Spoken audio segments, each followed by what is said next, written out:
Уже третий день автобус с туристами курсирует по регионам Северного Кавказа, но на усталость жаловаться никто и не думает. Первая остановка в Ингушетии – башенный комплекс Эрзи. Для Исмагил-Гузель это уже 6-й автобусный тур «Экспресс Кавказ». С первого раза она влюбилась в Кавказские горы, и каждый раз ее тянет обратно. Каждый регион, участник тура, уникален по-своему, признается Гузель. Однако ингушские горы ни с чем не сравнить. Именно вот высокогорная Ингушетия, ради этого, честно, я выбираю эти туры. Первый раз поехала, я была удивлена, но не увидела, потому что шел ливень. Потом мне ваш президент обещал, что Ингушетия – это солнечная республика, чтобы заново приехал. Второй раз мне повезло больше. Теперь я не упускаю случая вернуться сюда, хотя бы прогуляться по горам. Жаль, конечно, у нас всего один день в рамках именно Великого шелкового путя в Ингушетии. Хотелось бы больше. А вот Людмила Данилова в Ингушетии впервые. С тех пор, как бабушка вышла на пенсию, все свободное время она проводит путешествуя по миру.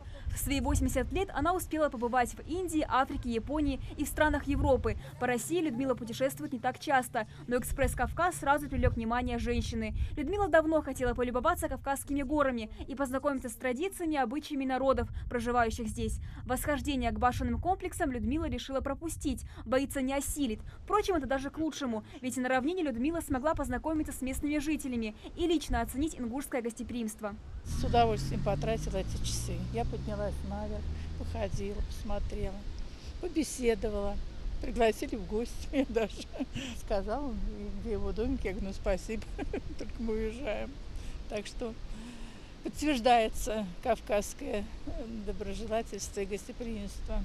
Тур «Экспресс Кавказа» был запущен в 2015 году. Его маршрут частично повторяет фрагмент путешествия «Чайный экспресс». Это все те же республики Дагестан, Кабардино-Балкария, Чечня, Северная Осетия и Ингушетия. Мы уже были в Минводах, Пятигорск, Кисловодск, Осетия Северная. Вот первый раз, конечно, я попала в такую красоту. Мне очень здесь нравится. Это просто непередаваемое ощущение от Ингушетии, от гор. Я вообще обожаю Кавказ, я обожаю горы. Мне очень все нравится. Очень гостеприимные люди. Я в шоке от того, что как можно было здесь, в такой гористой местности, построить такие возвышенности, такие башни. Это вообще умопомрачительно просто на самом деле. Следующая точка в увлекательном туре по Джарахскому району – средневековый башенный комплекс Игикал. Редчайшие памятники старины, уникальные жилые сторожевые башни, замковые комплексы, святилища и склепы на фоне неповторимых природных ландшафтов. Пока одни туристы не могут отвести взгляд от ингушских башен, Оксана XM внимательно изучает флору горной местности. Она уже много лет увлекается цветами. Путешественница уже побывала в Австралии и многих странах Европы и везде фотографировала цветы. Весь Инстаграм у меня в цветочках все время. У вас здесь цветы, конечно, интересные. Если ромашки, то вот такие.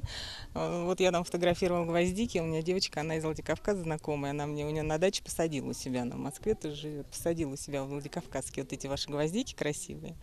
Я у нее тоже выдрала, у себя посадила у подъезда. Так что у меня там теперь уголок Владикавказа. Так там еще живет у меня ваша живучка. Аюга она, да, называется, под окном. В течение дня туристов ждет посещение достопримечательностей и равнины Ингушетии. А уже завтра они продолжат 7-дневное путешествие по Кавказу. Впереди республики Чечня и Дагестан. Амина Бокова, Адам Кадзоев, Новости 24.